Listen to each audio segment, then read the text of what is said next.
Olha eu aqui com a terceira parte da sua aula, né? Obviamente, quando a gente começa a estudar uma coisa, a gente tem que levar a fundo, né? E eu separei em 3 aulas nessa aula para ela ficar bem mastigadinha para você não se sobrecarregar, porque eu sei que é um assunto chato, né? Ele é uma estrutura um pouco diferente e às vezes um pouco desnecessária, não vou mentir.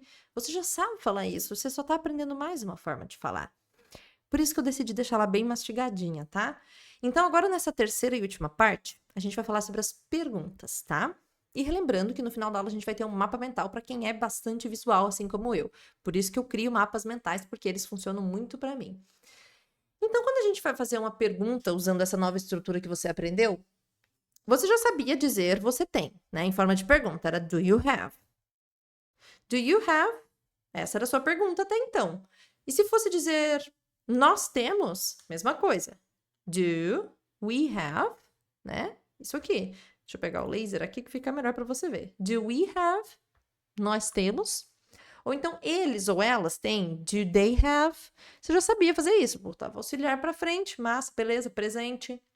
Terceira pessoa, he, she ou it. É só meter o does. Does he have?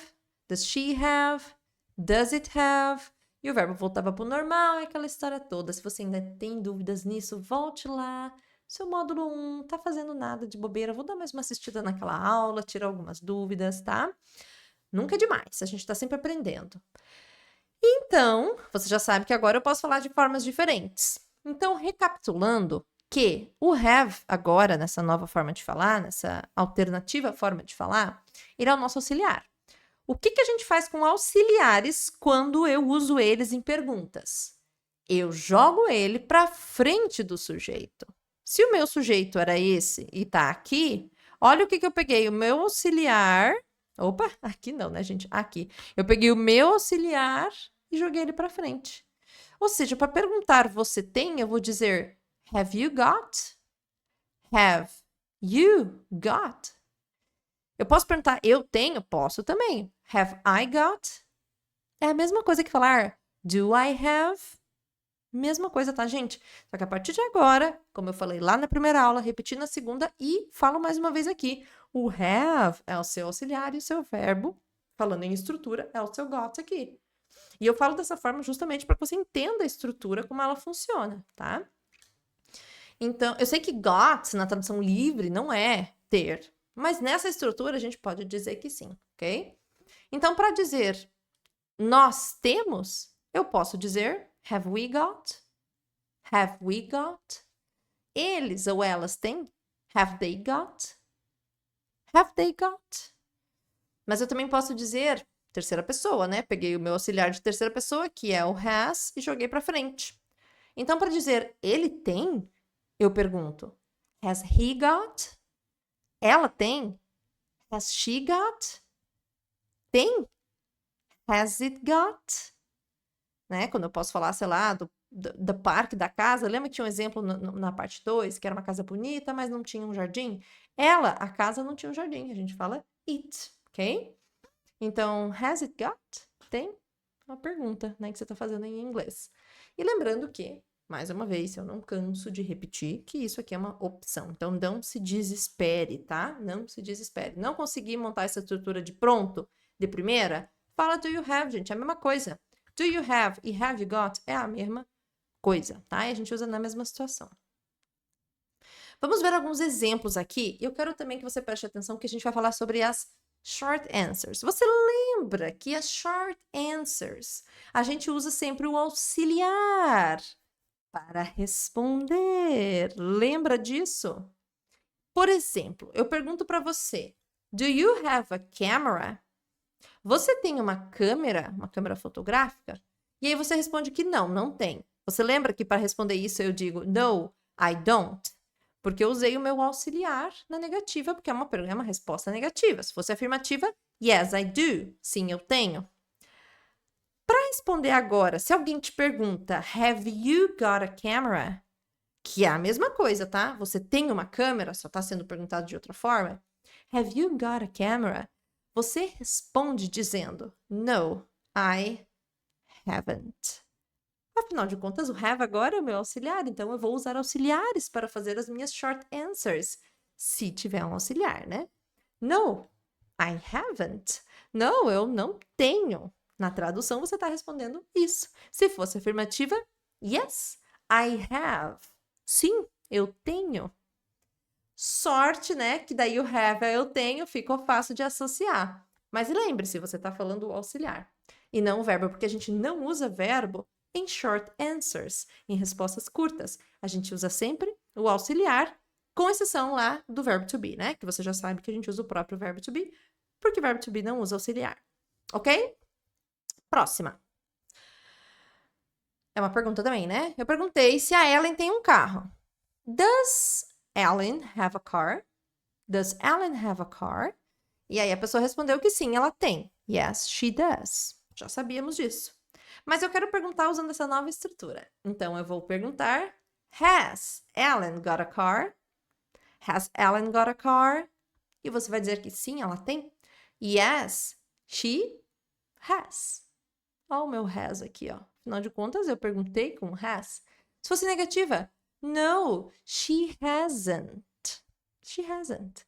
Simples assim, gente. É a mesma coisa que a gente devia fazer usando o auxiliar. Já que o auxiliar nessa alternativa de estrutura é o have e o has, é ele que eu vou usar. Certo? Vamos mais uma perguntinha? Alguém perguntou o seguinte: What kind? Isso é novo para você, hein? What kind significa que tipo? Que tipo? A palavra kind, neste contexto, significa tipo. What kind of car does she have?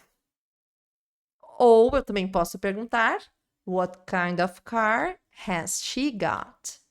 Does she have? Has she got? Que tipo de carro ela tem? A próxima é How many? Isso também é novo para você. Você já conhece o how much. Aqui é how many. Mas não se preocupe, nós vamos ter uma aula só para falar de quantitativos, tá? Many, much, a lot e toda essa turminha. Mas enfim, how many children do they have? How many children do they have? Quantos filhos eles têm? Eu também posso falar how many children have they got?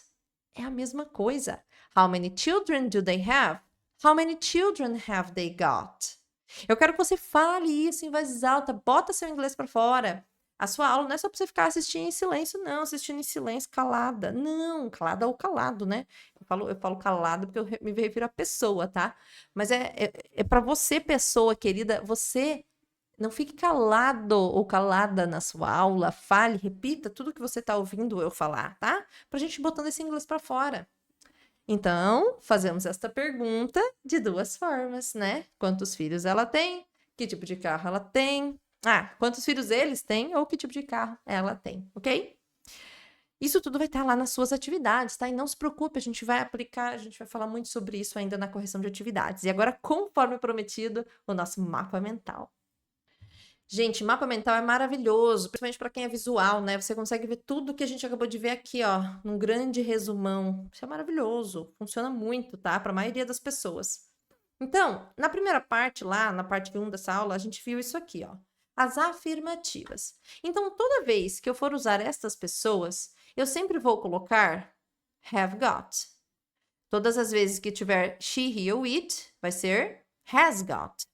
Lembrando que isso aqui eu tô falando de pronomes crus, né? Não tô tendo aqui um sujeito definido, tipo assim, fulana, ciclano, meu pai e eu, meus pais, enfim, pode ser. Aí você tem que analisar qual é o sujeito para você descobrir se vai ser have ou vai ser has.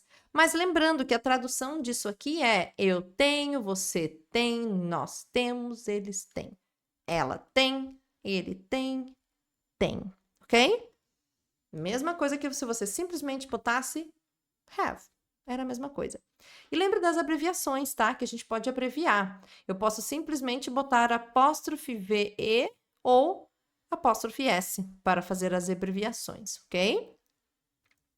Nas negativas, a estrutura continua muito parecida. A diferença é que o have vai vir na negativa. Ou seja, I haven't got. Eu não tenho. You haven't got. Você não tem. E assim todos eles. Quando chega no he, she ou it, mesma coisa, só que eu vou mudar para hasn't. She hasn't got, he hasn't got, it hasn't got. E aqui as abreviações já são essas no máximo. Para perguntas, como sempre, a gente pega o nosso querido auxiliar e joga o bichinho para frente do sujeito. Ou seja, have I got, have you got, have we got, have they got, enfim, e assim segue. Terceira pessoa, mesma coisa, só que vai mudar auxiliar, porque é he, she ou it. Has she got? Has he got? Has it got? Has it got? Lembra de unir esse S com o I, tá?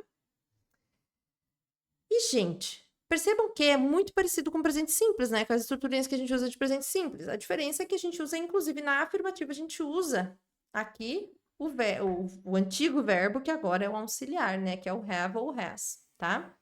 Mas é importante você visualizar isso como um todo, assistir a aula de correção, isso sem dúvida, é indispensável que você assista, porque a gente vai estar falando mais e mais para você ir se acostumando, repetindo em voz alta e se adaptando a essa nova estrutura. Lembrando que ela é uma nova e alternativa, ela não é obrigatória, você não é obrigado a usar isso aqui no dia que você estiver falando, mas você precisa entender, porque sim, as pessoas usam bastante isso aqui, ok? Mas é só no inglês britânico, é na Austrália, é nos Estados Unidos, no Canadá? No mundo inteiro, gente. No mundo inteiro é usado essa estrutura, tá? E lembrando que, sim, a língua já se adaptou, principalmente a língua americana, né, norte-americana, dos Estados Unidos, do Canadá, já se adaptou muito ao fato de, às vezes, eles até não usarem esse auxiliar aqui nas afirmativas e falarem simplesmente I got, you got, we got, they got, tá? Já se adaptou isso, já virou muito comum. Até por isso que as pessoas usam muito uma abreviação com isso aqui, tá? Do got, quando a gente usa o verbo ter no sentido de ter que fazer algo. Foi dessa adaptação linguística, né? Foi disso que surgiu algumas abreviações, né? Porque lembrando que o verbo to have, além de ser o verbo ter de possuir, também é o verbo ter de ter que fazer algo, né? É como se o que já tivesse embutido. Então, por exemplo, eu tenho que ir, eu tenho que estudar, eu tenho que ser feliz. A gente usa o have, né? I have to go, I have to study, I have to be. Eu vou colocar um verbo depois, porque eu vou ter uma ação, eu tenho que fazer alguma coisa. Então, isso também está na tradução do verbo have. E a gente também usa estruturas com essas novas e alternativas opções que eu acabei de dar para você.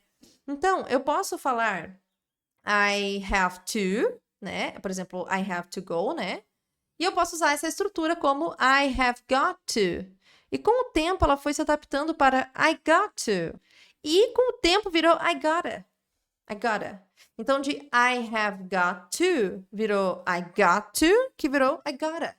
Que é a mesma coisa que falar I have, né? Que tu já sabe disso. Então, vamos ver alguns exemplos aqui, ó. Por exemplo, se eu quero dizer eu tenho que ir, existem 3 formas. Eu posso dizer I have to go, mas eu também posso falar I have got to go, que é essa estrutura que a gente estudou hoje.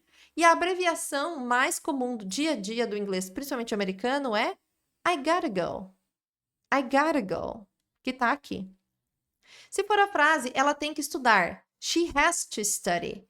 Eu também posso falar she's got to study. Ou she gotta study. She gotta study. É daqui que vem o gotta. Se for nós temos que ser divertidos. We have to be fun. Ou we've got to be fun. Ou we gotta be fun. We gotta be fun. Ok? Isso é muito interessante, né? A adaptação linguística é um negócio muito louco. Isso acontece muito no inglês. Não é todo mundo que fala o gotta, mas muita gente fala, tá? E é daqui que vem. É desse have got to, has got to, enfim. A gente vai fazer exercícios, tá, pessoal, sobre isso, principalmente sobre a estrutura básica, mas eu vou deixar de recomendação uma música para você. Essa música vai estar no link, né? Vou deixar o link do YouTube lá nessa aula para você ouvir uma música que fala sobre isso aqui do you got to be, you gotta be, ou você tem que ser, ok? vou deixar a recomendação da música para que você escute em casa. O link vai estar lá no YouTube junto com todas as suas aulas, ok? Pessoal, vamos para a aula de correção então? Te encontro lá. Faça os seus exercícios. Você pode fazer comigo ou você pode fazer e depois corrigir. Fica a seu critério. A gente se encontra lá.